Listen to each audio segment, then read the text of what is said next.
Hello again, everybody.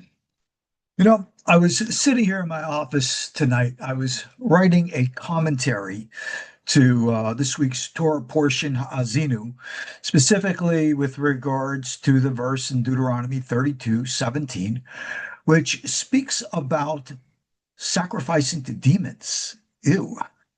Well, I'm writing an exposition on what actual demonic sacrifice is really like in all of its multiple forms, not to be confused with the ritual types of religious expressions that so many people think that it's that, nothing more. But yeah, well, sorry guys, these are the writings that I provide for the members of my school, our student body. So for those of you who, my students, you'll get it in our weekly email, and the rest of you, well, you want to learn this kind of stuff, come. Gotta point the right way. Come consider joining our school. But tonight, I want to share with you something I felt compelled that I just had to tell you. Because as I was writing this topic on how to confront evil, here we are just, 24 hours away pretty much from Yom Kippur. And our mission, and believe me, this is not a mission just for Jews. This is not a mission just for the religious. This is a mission for all of us. We have to recognize that we are at war. I talk about this. And the nature of the warfare is not religious. It's not even spiritual. It's interdimensional. You can call it extraterrestrial. Call it whatever you want. But to recognize that the nature of the forces with whom we are fighting are fighting with the weaponry of the power of mind. And we need to recognize this form of weaponry and develop our own technology of how to address it. And we have that technology. And it's not a mechanical technology. It's not a computer technology. It is not artificial intelligence. It's natural intelligence. It's the true power that we have always had since the beginning. And I want to share with you what that is. And I want to share with you where it comes from, where my source material is. I very rarely read to you from books, but this one I want to read to you. This is a teaching of the Bal Shem Tov, Rabbi Israel ben Eliezer, who is popularly known as the founder of the Hasidic movement way back in the late 1700s. In a book which collects his teaching called Sefer Ba'al Shem Tov in the Torah portion of Bereshit in section 180. There's a teaching here quoting Kohelet, Ecclesiastes. I think it's chapter 9, verse 10, which states, Kol asher timtza biyadecha la'asot bekochacha oseh. Translates, whatever is in your power to do it with all your might. This is where we always talk about having the power within you. If you might remember a verse from the book of Deuteronomy, it says, remember Hashem your God, for he is the one who gives you koach la'asot ha'il, the power to do great things. All too many people think that the way that you neutralize evil is with rational and intelligent discussion, the likes of which we have seen attempted so many times, and the likes of which we have seen fail. The true way that you overcome the force of evil is with equal force, but not of evil, but of a higher power, the power of your determination to make a difference. Let me read to you what the Bal Shem Tov has to say with regards to this verse, because he ascribes this verse of all things to the power of Enoch. Remember Enoch from Genesis, who we know, according to tradition, ascended above and became united with the race of the Metatrons. Yeah, it is a race of Metatrons, not just a single angel, as all too many people think. You can go into the commentary of the Tosafot and Tractate Yevamot for, hints of these types of things. But be that as it may, we need to understand the power of our freedom. Let me read to you what the Bal Shem Tov writes, and then I'll translate and we'll describe it. He says, again, whatever's in your power to do, do with all your might. Meaning, that you have to take your actions that are in this realm called the Malchut of Asiyah, the physical realm. And he says this is from the left side, meaning the narrow, limited side. That's where we are. You have right, you have left. Think about this, if you will, in the different context, but same meaning that you'll find in the Orient when they speak of yin and yang. Ultimately, people don't like me making correlations between Jewish stuff and non-Jewish stuff. You know what? Too bad. Because we need to recognize and understand that they're really one and the same. You have the higher, you have the lower, you have the fluid, you have the rigid. All right. In the Chinese tradition, they call it yang and yin, yin and yang. We call it ma and ben, yitzira and asiya. You have all different kinds of names. Forget the names. Forget clinging to a name as if that is somehow more important than the essence underlying them all. You have to bond the form that is in this limited physical world of ours with the source of mind, which here he calls thought, machshava, which if you look at the Hebrew word machshava, which means thought or mind, it can actually spell it to make it a different word, chokhmah, or it relates to chokhmah, I should say, which is wisdom. And the word chokhmah, really, you could break up into two words, the power of what? The ma.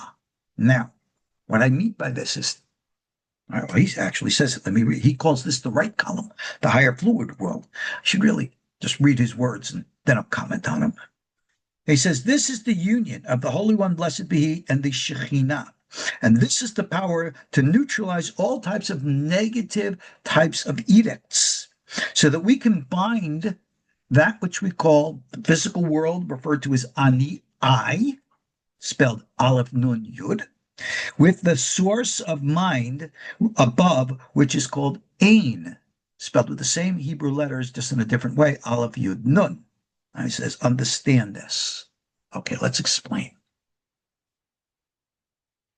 We live in dual realities, reality of the limited finite form, and the fluid greater reality of what Sefer Yetzirah called the Bli Ma.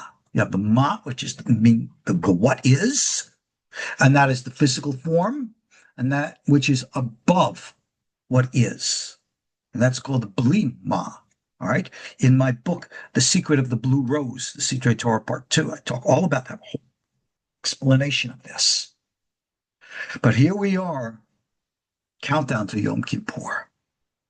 And if we really want to address the war, the psychic war, the global psychic war, we must recognize and transcend the limitations, the facade of all the rituals that we think are going to work, all the different verbal prayers, and get energetic.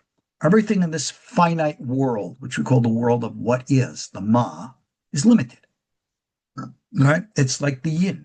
We have to go into the expansive world of the yang. All right? We have to go from the asiyah to the yitzirah, from the ruach from the nefesh level to the ruach level.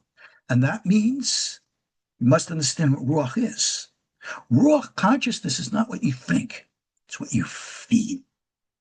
And this is why the Torah always speaks about the heart. Love God with all your heart. The words I command you this day upon your heart. You have to have that feeling, the power to go through you. This is what Kohelet was saying. Whatever is in your power to do, whenever you can feel the flow of energy flowing within you, and you have the ability to do something, do it. Don't stop. Don't doubt. This is why I said in my last video, stop thinking and start sensing. It is so important that you be in touch with your heart, because this is where the real power comes from. Those of you who know martial arts, you know exactly what I'm talking about. When you throw a punch, you're not throwing a fist, you're throwing your chi, and your chi hits your enemy before your fist does. And that is what causes the damage. That is the power. That's exactly what the Bal Shem Tov. Yeah, the Jewish rabbi is talking the same thing as the Chinese martial arts. What do you know? Who would have thought? This is what we call in the Kabbalah the exile of the Torah, that the teachings of the Torah are universal. They're found everywhere, even though we do or do not recognize them. Recently, I've come across a master, someone who really understands and knows stuff, but doesn't recognize that it's Torah, or is beginning of the stages of recognizing it's Torah. So we shine the light. We bring together. We merge by the power that we have within us. If we want to neutralize forces of evil, then we must recognize the power in the mind that they have over us, which creates limitations, doubts, fears. And we're like tied up. Well, I can't do that. I can't do this. Yes, you can. And the wise words of Master Yoda, again, whatever force put it into the mind of George Lucas to write this in the script. Do or do not. There is no try. This is our secret. This is our power. This is what the Bal Shem Tov said, was what was in Enoch, that he had the power, the desire. He was going to merge and unite the dimensions, and he did. His mission was to bring heaven down to earth. God's will was to bring him up to heaven. And Enoch has stood as that conduit, as one of the Metatrons. All right? And I write all about the Metatrons. Go into my, again, Sefer Torah book. I have all the source material for there if you're interested in the academic side of things. But my message to you tonight is not academics. As we stand before Yom Kippur, and we stand in this battle, stop with all this religious dogma nonsense. Stop telling me how powerful and righteous you are. Oh, and yes, believe it or not, I actually do read your comments. Some of them I find hilarious, especially those that want to go on emotional tirades. Okay, I smile at those things, and I don't delete those types of comments. I leave them there because I think they speak for themselves about the nature of the intelligence of the people who write them. I don't think I'm doing them any favor by leaving them there, but we should all know and learn. That's my power. What's yours? Understand and know that as a soul, you are an entity of energy. And if you have that power within you, let it explode in righteousness, in morality, and doing what is right. Not necessarily in mechanical ways. In other words, what you're physically going to do and materialize it, I can't tell you what that is. You will know that in your own life. But allow that energy within you to flow through you without any doubts, without any fears, without any consequence, and walk through it, push through it, move through it, just like if you were doing a martial arts movement. Whatever is in your power to do, do it with all your might. And that is how you will unite heaven and earth. You will unite the ritual, excuse me, not the ritual, but the rigid with the fluid. The ritual is maybe the words that you recite, or the commandments, the mitzvot you will perform. But you allow that energy to flow through it. And when you are performing, if you're Jewish and Torah observant, and if you're going to observe a mitzvah commandment, you do it with this ritual, this power, this force, then you will be just like the martial artist who projects the force of chi before his hand even goes forth. That's the power we have. For those of you who are not observants of the Torah, same application applies, just a different form for your specific context. So in the wise words of Master Yoda, don't try it. You either do it or you don't. And when you do it with all your might. Fight evil. Fight it in your mind. Fight it in your heart. Be willing to change your lives. And if you're willing to let go of the past and let it sink like it's supposed to, and look forward to embracing a new day. Have the courage to walk forward, and you will change the world. Yeah, each of us has that power. Go into Yom Kippur. Those of us who will fast, do it with all your might. Let the energy of change transform us and our world. Be good soldiers. Be strong soldiers. Transcend the limitations and overcome them. God's blessings. Thank you all.